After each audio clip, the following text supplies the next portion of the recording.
आम्ही राज्यातील शेतकऱ्यांसाठी कर्जमाफी योजना राबविण्याचे आश्वासन दिले होते। त्याकरिता समिती गठीत केली आहे। राज्यातील 30 सप्टेंबर 2025 रोजी पीक कर्ज थकीत असणाऱ्या पात्र शेतकऱ्यांना 2 लाख रुपयापर्यंत कर्जमाफी देणारी पुण्यश्लोक अहिल्यादेवी होळकर शेतकरी कर्जमाफी योजना मी आज जाहीर करीत आहे। नानाभाऊ, ऐकायचं एक मिनिट। राज्यातील 30 सप्टेंबर 2025 रोजी पीक कर्ज थकीत असणाऱ्या पात्र शेतकऱ्यांना 2 लाख रुपयापर्यंत कर्जमाफी देणारी पुण्यश्लोक अहिल्यादेवी होळकर शेतकरी कर्जमाफी योजना मी आज जाहीर करत आहे। जे शेतकरी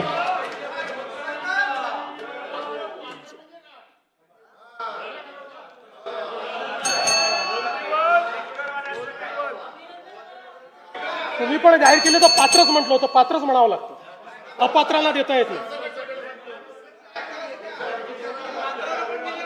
ऐका पुढे, अजून संपलं नाहीये। अरे अजून संपलं नाही, थांबा रे बाबा, शांत बसा, शांत बसा।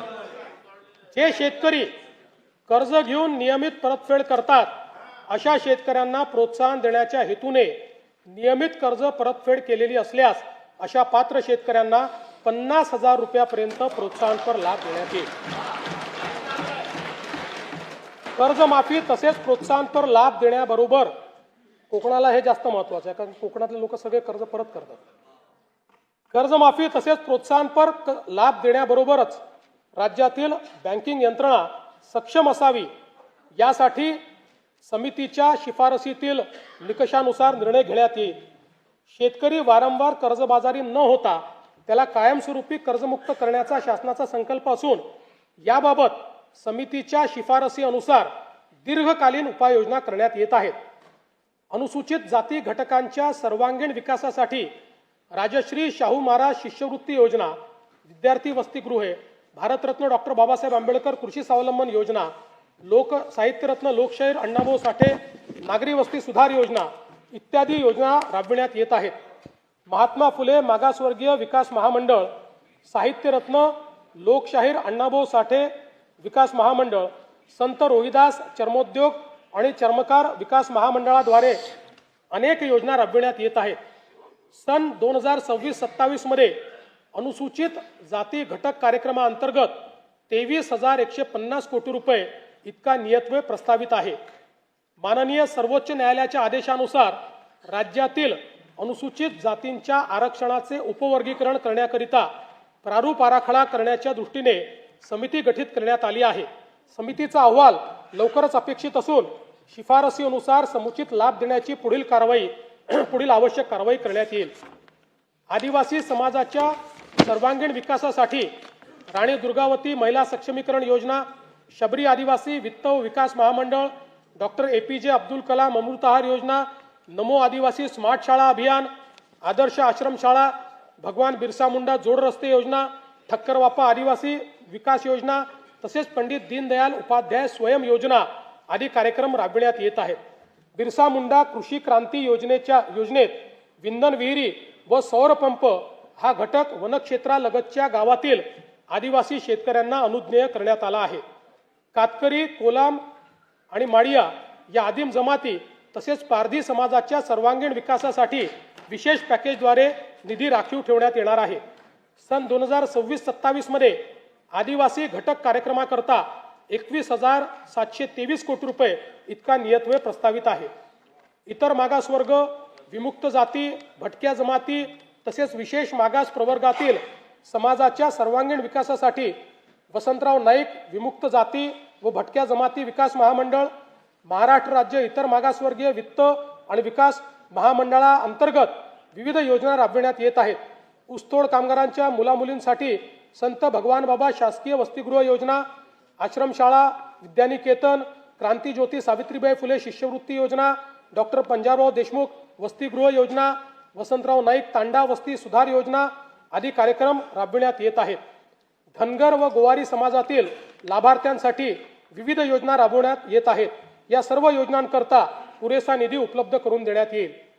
विविध समाज घटकांसाठी रोजगाराभिमुख प्रशिक्षण कार्यक्रम, विद्यार्थ्यांना अधिछात्रवृत्ती तसेच संशोधनाचे काम करण्यासाठी सारथी, बार्टी, आरटी, TRTI, महाज्योती, वनारटी, अमृत आणि मार्टी या संस्था कार्यरत आहेत. या सर्व संस्थांसाठी पुरेशी तरतूद करण्यात आली आहे.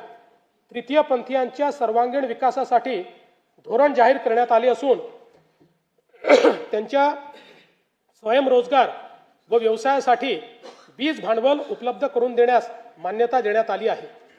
दिव्यांग व्यक्तींना गुणवत्तापूर्ण व्यावसायिक कौशल्य प्रशिक्षण देऊन रोजगारक्षम करण्याकरता व स्वावलंबन वाढवण्यासाठी राज्यात 36 कौशल्य विकास व उद्योजकता विकास केंद्रे स्थापन करण्यात येणार असून तसेच दिव्यांग लाभार्थ्यांना देण्यात येणारे अर्थसहाय्य यापूर्वीच महिना 1,500 वरून 2,500 रुपयापर्यंत करण्यात आले आहे.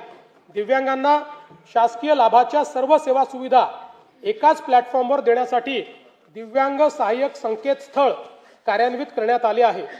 दिव्यांगांकरता जिल्हा वार्षिक योजनेअंतर्गत 1% निधी राखून ठेवण्याकरिता निकष निश्चित करण्यात आले आहेत. केंद्र शासनाने जुने सर्व कामगार कायदे पुनर्रचित करून 4 नवीन कामगार संहिता अंमलात आणल्या आहेत. राज्यातील कामगारांचे हित जोपासण्याकरता या कामगार संहितांची राज्यात प्रभावीपणे अंमलबजावणी करण्यात येईल. राज्याच्या संतुलित, सर्वांगीण व गतिमान विकासासाठी आकांक्षित जिल्हा व आकांक्षित तालुका कार्यक्रमाचा राज्य योजनेअंतर्गत विस्तार करण्यात येत आहे. सध्याच्या गडचिरोली, नंदुरबार, धाराशिव व वाशिम या आकांक्षित जिल्ह्यांसोबत हिंगोली, जालना, पालघर, बीड व धुळे आणि परभणी या 6 नवीन आकांक्षित जिल्ह्यांचा समावेश करण्यात येईल. या 10 जिल्ह्यातील 77 तालुके तसेच उर्वरित जिल्ह्यातील 100 आकांक्षित तालुक्यांचा गतिमान विकास करण्यात येणार आहे. सिंधुदुर्ग व रत्नागिरी या दोन जिल्ह्यांच्या सर्वांकष विकासासाठी सिंधुरत्न समृद्धी योजना सन 2024-25 पर्यंत 3 वर्षासाठी राबविण्यात आली होती. पुढील 3 वर्षाकरता सिंधुरत्न समृद्धी योजना 2.0 प्रस्तावित करण्यात येत आहे. कोकण विभागातील साकव बांधणी व दुरुस्तीसाठी विशेष कार्यक्रम हाती घेण्यात येईल. येणाऱ्या 8 मार्च रोजीच्या जागतिक महिला दिनानिमित्त राज्यातील सर्व लाडक्या बहिणींना मी शुभेच्छा देतो. मुख्यमंत्री माझी लाडकी बहीण ही योजना अशीच सुरू राहणार आहे व या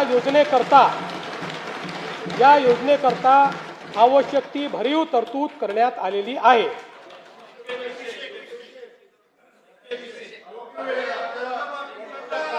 काळजी करू नका. तुमच्या मनातली एक एक गोष्ट आम्हीच पूर्ण करतोय, आम्हीच करत राहणार आहे. फक्त कोर्टात जाऊ नका, योजनेच्या विरुद्ध कोर्टात जाऊ नका.